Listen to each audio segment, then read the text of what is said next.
Hi, happy people. My name is Emily. We're going to discuss very important things today. I want to just congratulate you all on starting afresh, starting a new year, entering a new season. You're done with school, you have relocated, you're bored out of where you are, and you just want to start afresh. It's high time you considered starting a different way.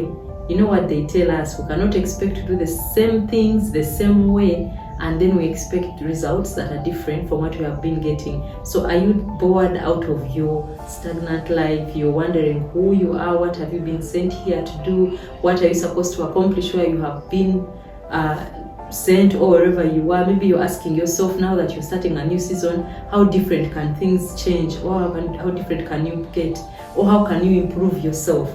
Well, in this video we're going to discuss 3 things. We're going to discuss source, purpose, our goals and objectives.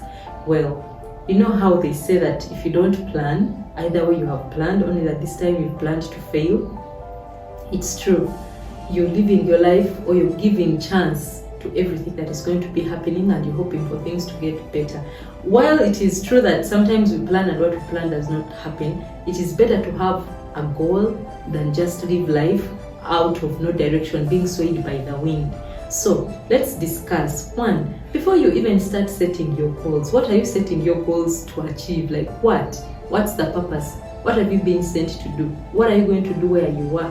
What is the point of being here? Before you even understand what the point of being here is, who are you? Why you? Where are you?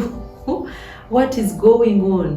Why are things the way they are? So before we go into the other 2, the goals and the purpose, I want us to discuss source. So there's this thing of there's a big bang at some point, the Big Bang Theory. Then everything just came into existence. I'm waiting for other bangs, I'm not seeing them. Like, why aren't there other huge bangs, and then certain things are coming to existence, and then new creatures are being created, and I don't know what. Really, if you really give it time or thought, everyone has a deep sense of having come from somewhere, of having come from a certain place, and moreover for a reason. All of us have that deep sense of there has to be something or someone higher than me. I know there are people who say they don't believe, but the fact that they are saying they don't even believe is another consideration that higher power is there.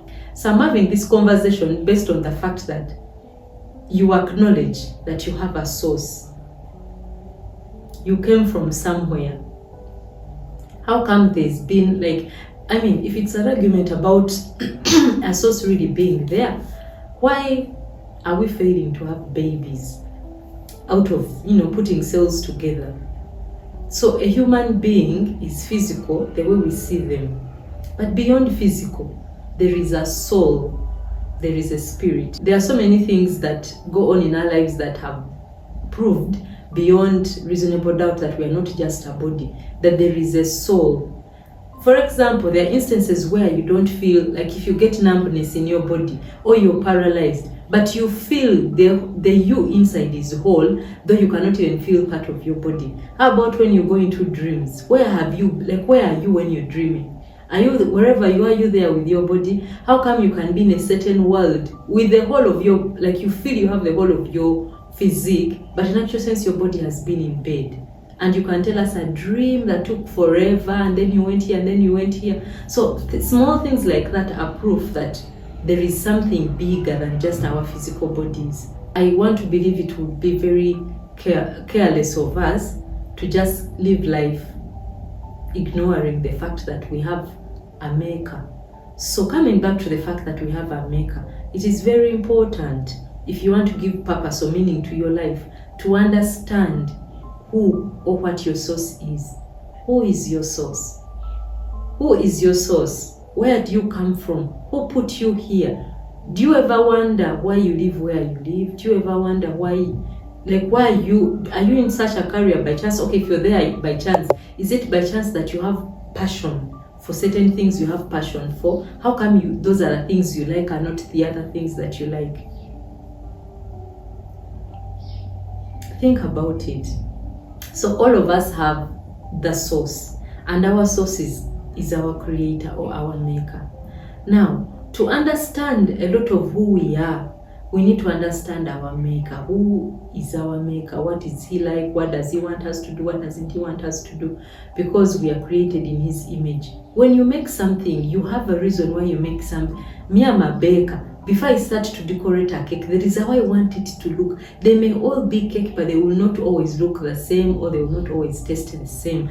It depends on the, on how I'm feeling or what I want to bring out for me to make something a certain way. And all of them, they may be beautiful, but they are unique in their own way. So when we look at this thing, the maker, there is a scripture that says in Isaiah 51 that, listen, all you, look at me, like look at your maker, look at the rock from which you are cut, the hole from which you are dug.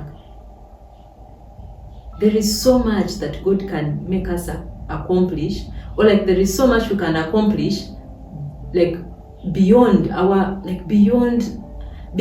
physical ability, if we considered our maker. It's like having a machine or an equipment and you're expecting it to work without considering the manual from the maker, from the manufacturer. But when you go through that manual and understand what the manufacturer intended that equipment to do, or how he intended it to function, you're going to have it function to its fullest potential. So I want to invite us into a soul searching to understand who your maker is, and then you can have a reflection of who you are. I will share my own experience from my consideration of who my maker is. There are certain things that now I have come to know, to believe, and to prove that they are true beyond what my surrounding may prove, or beyond what my environment may be. For example, I know that I'm not here by chance. There is a reason why I've been created and put to live in the country where I live, placed in the families where I've been placed. Why do I have the parents that I have and not others? Why am I married to the man I'm married? Why do I have those particular children as my children? I have come to believe that I am beautifully and wonderfully made. I have come to believe that my maker actually considers me. He knows the hairs on my head. He knows how I'm feeling, where I am. He knows the pain that I'm going through. He knows the challenges that are coming ahead of me, and he has prepared in some way for me to go through or to survive. So I'm not by myself. He is with me. I have come to know, to prove, and to believe that at any one second, I am not alone. Whatever is by me or besides me, before me, I am not alone. I am not alone. I have come to know that I have a shield, I have protection, I can receive things which I cannot buy with money or get by my own, things like joy, things like peace. I have come to know that the maker is the one who can put them in me. I have come to know that this body was made by someone, then it can be healed by someone, it can be restored by someone. I have come to know my source. But beyond knowing who my source is, there is also something I want us to consider when it comes to source. When you are doing certain things excellently, or wherever you consider your strengths to be, do you ever wonder what makes you do the things you do very well? Like, what is your source of power? What is your source of strength? In life, we also need to consider, what makes you tick? You ask yourself, what are your strengths? What are your weaknesses? Because the maker, whoever, God made you and made you uniquely with certain good things about you and certain weaknesses about you. So those things you can call your strengths, the things you do so well. There are people who speak so well. There are people who draw so well. There are people who construct so well. There are people who can lead so well. So do you ever wonder what your source is? What makes you lead so well? What empowers you? What drives you? What is that force that keeps you going? When you discover where you get strength, I want you to look at those things and take them very seriously. There are certain people who will tell you, for me, when I rest, I will do this and this well. For me, when I commune, I spend time with maybe my family or with my friends, I will do, after that I'm energized. There are people who will tell you, for me, I read, my source of knowledge. For me, I have come to realize, for me, church, when I fellowship, when I come out of the presence of God, I can take over the world. Because in His presence, there is fullness of joy, there is power, there is strength, there is healing, there is everything that my body needs to restart, to go on, to move on. Another source of my source, one of those things that really gives me that push, it is the band of brothers. sisterhood, let me call it, my family, my children, when I've spent time with people, I'm very good by myself, like I can do things by myself, but every time I've been around my people, I am energized and I am empowered to even get better.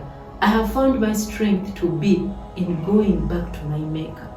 My strength in being asking for a sense of direction every morning, asking, what are we doing today? What are we doing this year? How do you want me to maneuver through this? What do you want me to say today? How can I respond to this person? I've encountered this problem, but how can I deal with it? I have found my strength or my winnings to come a lot from not doing what I thought I should do or what, let me show you, but asking, Lord, I know I can do this, like I feel like shouting back at this person or responding like this, but what do you think I can do? And there are instances where in cases like that, he has told me keep quiet, he has told me give, do this, don't do that, and every time I have done that, things work out very well. And after that, be like, hey, but how do you do that? How do you do that? I know my strength. I am so weak by myself. I know my strength.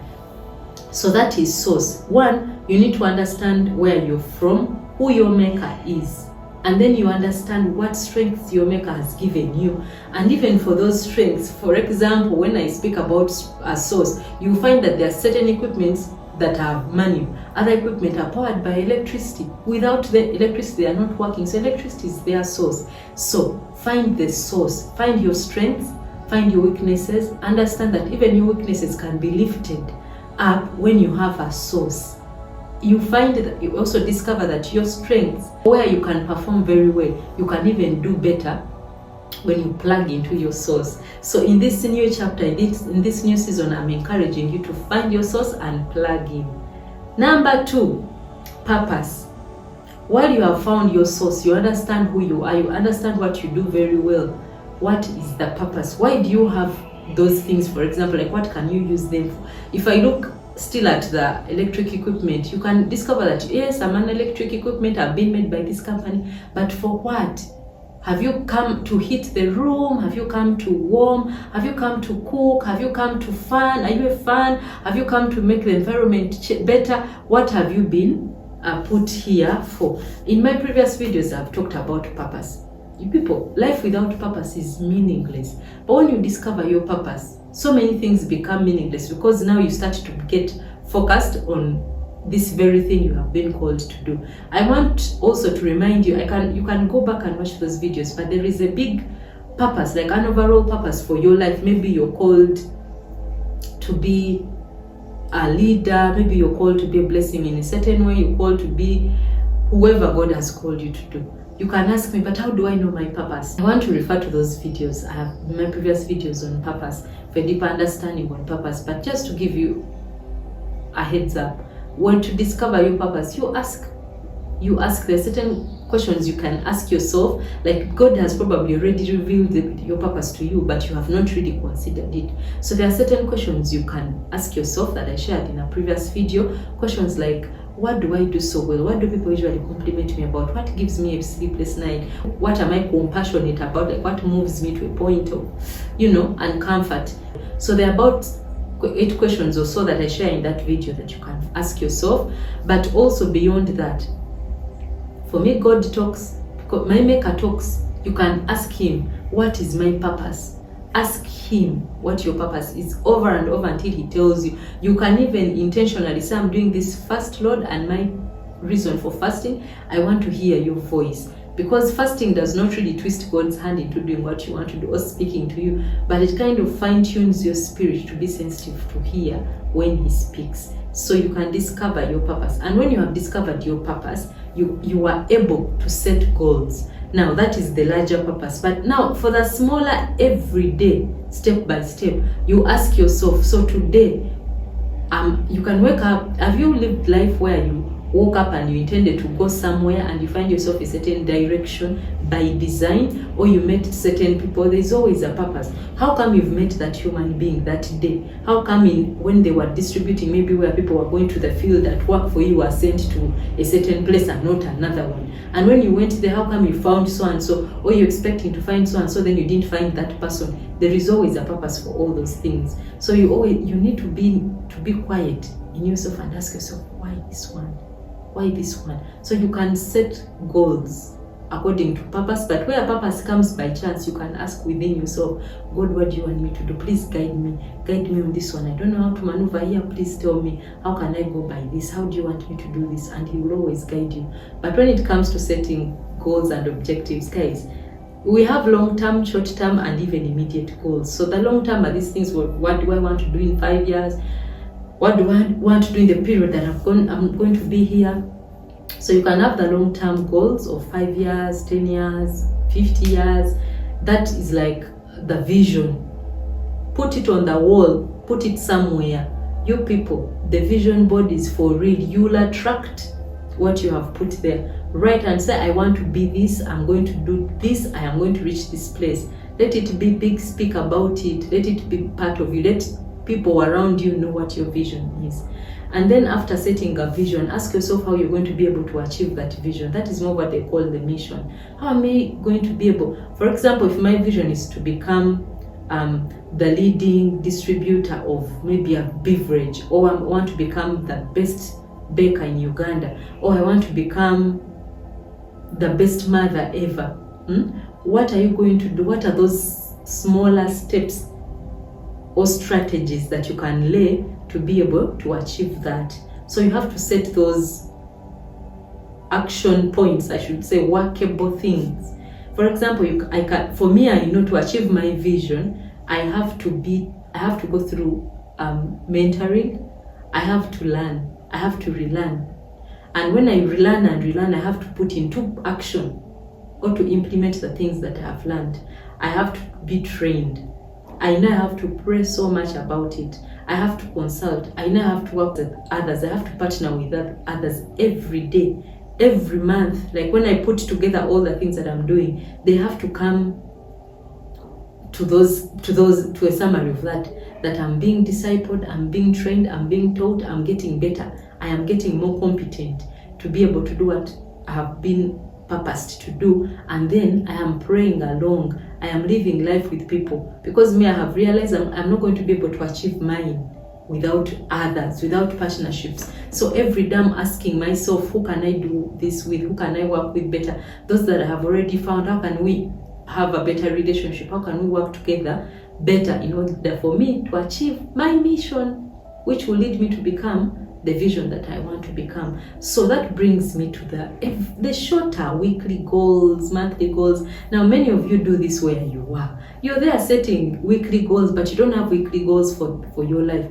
You have daily goals. You don't have daily goals for your life. You have annual plan. You don't have an annual plan for your life. I want to invite you to just write these things down. And when you write these things down, please let them be smart. Like, let them be achievable. Let them be realistic. Let them be measurable. Why you said by the end of this, let them be time bound.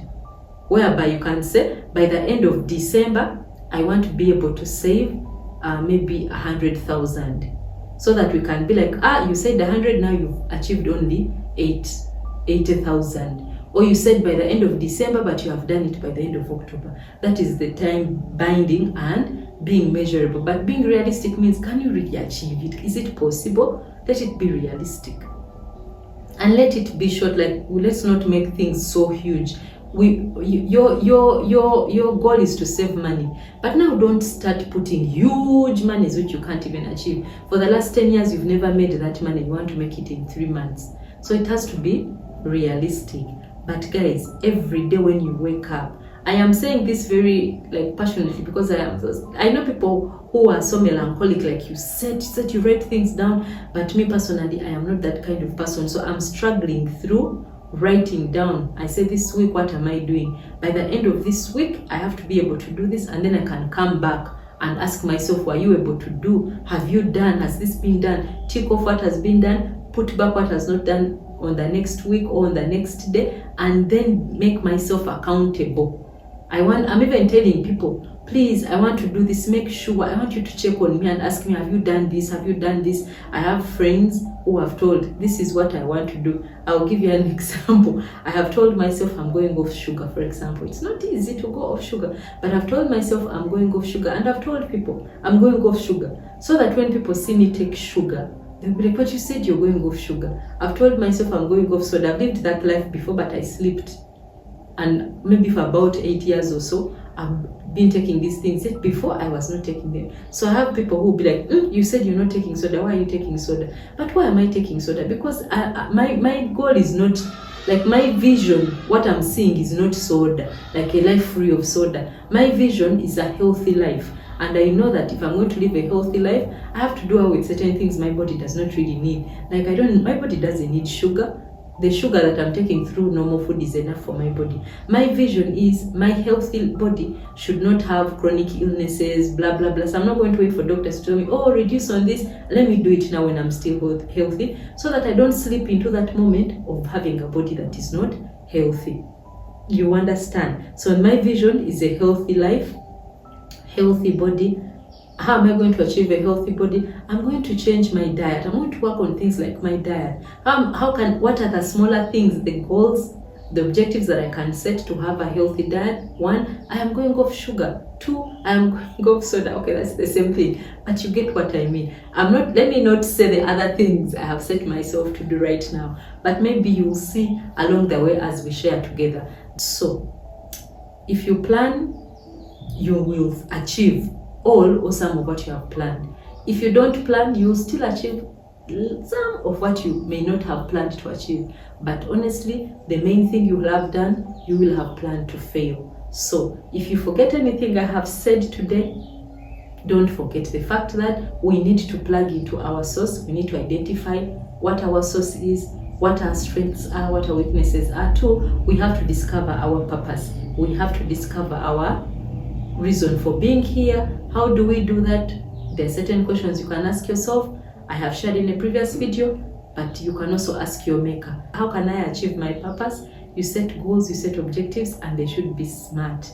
Very short, measurable, achievable, time-bound, and yeah, you'll be good to go. So I wish you the best in your new endeavor, in your new life, in this new chapter.